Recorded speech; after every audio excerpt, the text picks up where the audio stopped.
Assalamualaikum warahmatullahi wabarakatuh. Perkenalkan, nama saya Dwi Agustina dengan NIM 1042000006 dari Prodi Hukum Ekonomi Syariah.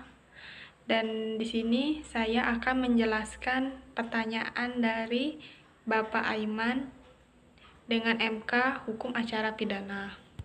Baiklah, di sini yang pertama saya akan menjelaskan pengertian dan tujuan peradilan.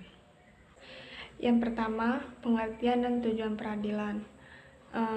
Tujuan atau yang dimaksud dengan peradilan adalah hak atau kewajiban yang sama rata antara memeriksa dan yang diperiksa. Menetapkan tersangka bukan hanya dari segi objek yang diperiksa, tetapi mempunyai penerapan hukum acara pidana dan menjamin perlindungan hukum dari kepentingan asasi tersebut. Yang kedua, soalnya tentang alasan pengajuan peradilan. Alasan pengajuan peradilan yaitu untuk menjamin HAM atau hak asasi manusia dan agar aparat penegak hukum itu menjalankan tugasnya secara konsisten. Baiklah, yang ketiga yaitu soal tentang subjek dan objek tentang pra-peradilan. Yang pertama, subjek pra-peradilan yaitu dapat dikenakan dalam penyelidikan, penyidik, dan penuntutan umum. Sedangkan objeknya yaitu yang pertama, sah atau tidaknya penangkapan, penahanan, dan penghentian penyidikan akan penghentian tersebut dalam penuntutan. Yang kedua, diganti kerugian dan atau rehabilitas bagi seseorangnya dari perkara pidana atau dihentikan pada tingkatannya. Yang keempat, soal tentang putusan pra-peradilan. Putusan pra-peradilan yaitu sebuah rangkaian berita acara dengan isi keputusannya itu sendiri. Yang kelima, soal tentang surat penetapan penunjukan hakim yang akan memeriksa atau mengadili. Ketua pengadilan menetapkan susunan majelis hukum atau hakim dalam tingkatan paling lambat selambat-lambatnya yaitu 2 hari kerja setelah pendaftaran perkara. Ketua majelis hakim membuat surat penetapan kerja selama 2 hari selambat-lambatnya hari kerja setelah pendaftaran perkara. Yang keenam, proses pemeriksaan perkara. Yang pertama, pembacaan surat dakwaan. Surat dakwaan berfungsi sebagai dasar bagi penuntut yang umum dalam mengajukan tuntutan terhadap terdakwa, sebagai dasar dari terdakwa untuk membela dirinya sebagai dasar bagian hakim untuk menjatuhkan keputusannya.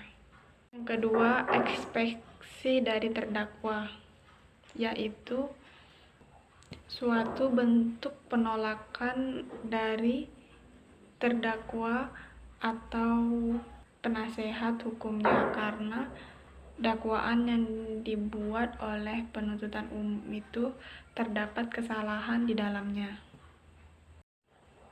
Yang ketiga, pemeriksaan saksi-saksi, yaitu adalah orang yang dapat memberikan keterangan guna kepentingan penyidikan dalam penuntutan dan peradilan tentang suatu perkara pidana. Ia dengan sendirinya dapat melihat dan dialami dia sendiri.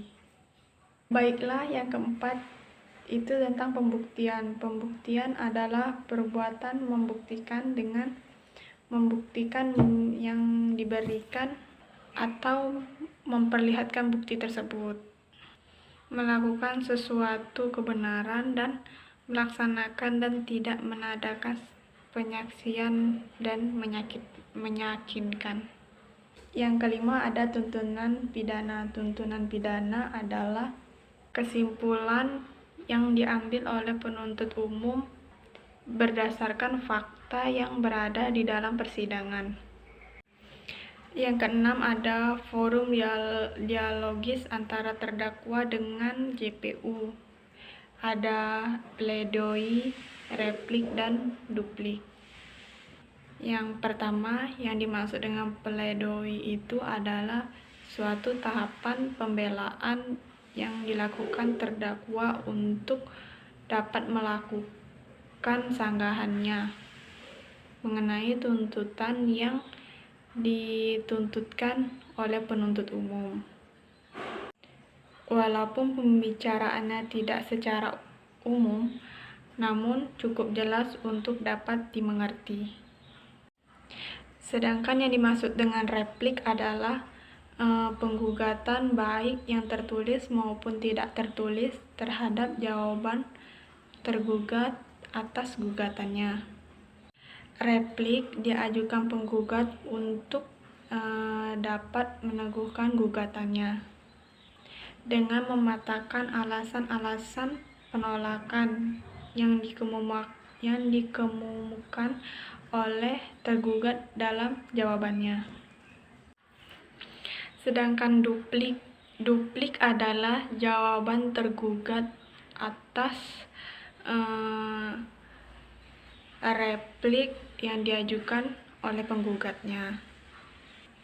Deplik diajukan penggugat untuk meneguhkan jawaban yang lazim berisi penolakan terhadap gugatan dan replik gugatan.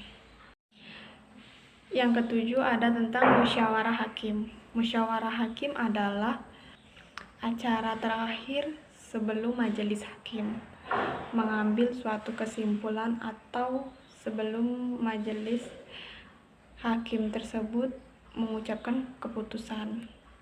Yang ke-8 ada tentang keputusan hakim. Keputusan hakim adalah suatu pernyataan hakim sebagai penjabat negara yang diucapkan di muka persidangan dengan tujuan untuk mengakhiri atau menyelesaikan suatu perkara atau sengketa antara para pihak yang saling berkepentingan. Baiklah, sekian penjelasan dari saya, Dwi Agustina. Bila ada salah kata mohon dimaafkan, bila ada kekurangan mohon dimaafkan. Hanya itu yang bisa saya sampaikan. Lebih kurang mohon dimaafkan. Wassalamualaikum warahmatullahi wabarakatuh.